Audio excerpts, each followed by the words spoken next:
Hola, espero que se encuentren bien. En este video veremos la segunda sesión del tema de gases, en el cual explicaremos las leyes de los gases y la ley del gas ideal, así como otra aplicación que tienen estas mismas. Les recuerdo que el siguiente video será de aplicaciones de estas leyes en problemas. Ok, comenzamos. Y primero que nada tenemos la ley de Boyle.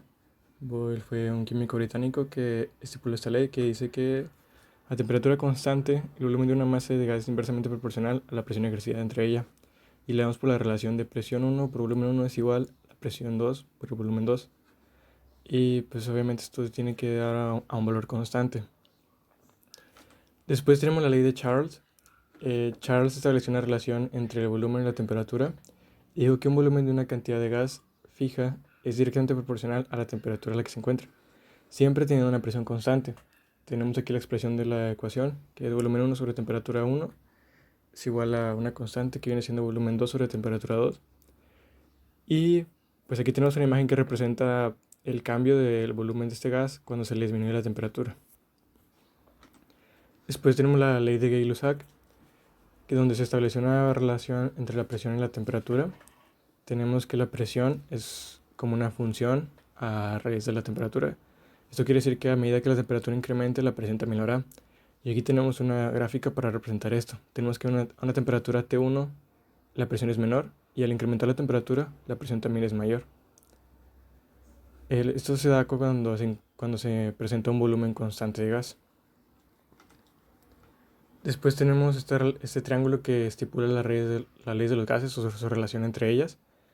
Y pues principalmente tenemos que de presión y volumen tenemos la ley de Boyle, de presión y temperatura la ley de Gay-Lussac y temperatura y volumen la ley de Charles.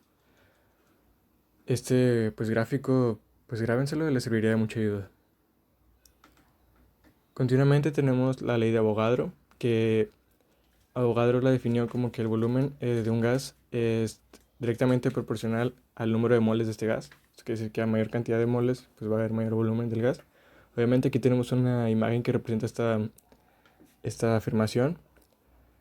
Tenemos que el volumen es igual a una constante por la cantidad de por la cantidad de moles que hay de este gas.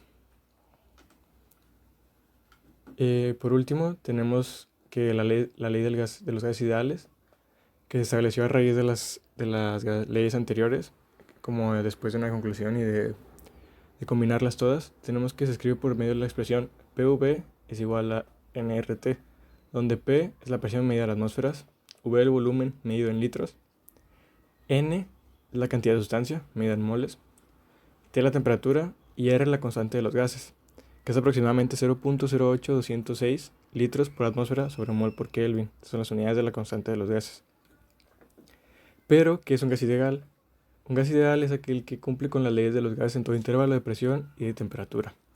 Esto, pues, como se conoce, como sabe, pues un estado ideal es algo raro que pasa en la vida real, pero pues sí se puede llegar a comprobar este comportamiento. Y para finalizar tenemos que hay un estándar de temperatura y de presión, que es TPE, y se considera como una atmósfera y 0 grados Celsius, o sea 273.15 Kelvin. Ok, ahora continuando con las aplicaciones de los gases ideales, veremos que en algún momento nos van a llegar a pedir la densidad del gas, que es igual a la masa entre volumen. Y esto lo podemos relacionar con la con la ley de los gases ideales, que es igual a la presión por volumen, es igual a los moles por la constante de los gases por la temperatura. Y ok, aquí viene la pregunta.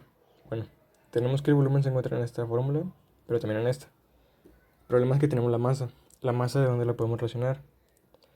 La masa la relacionaríamos de la masa molar del gas, que es igual a la masa del gas entre el número de moles. Y vemos que este número de moles lo encontramos en esta fórmula. Entonces ya podemos relacionar las tres para conseguir una sola propia. Entonces despejamos. Tendríamos presión sobre R y T es igual al número de moles sobre volumen, que a su vez despejamos N de aquí.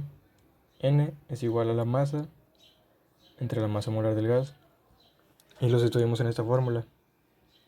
Entonces nos quedaría P entre RT es igual a la masa entre la masa molar por el volumen.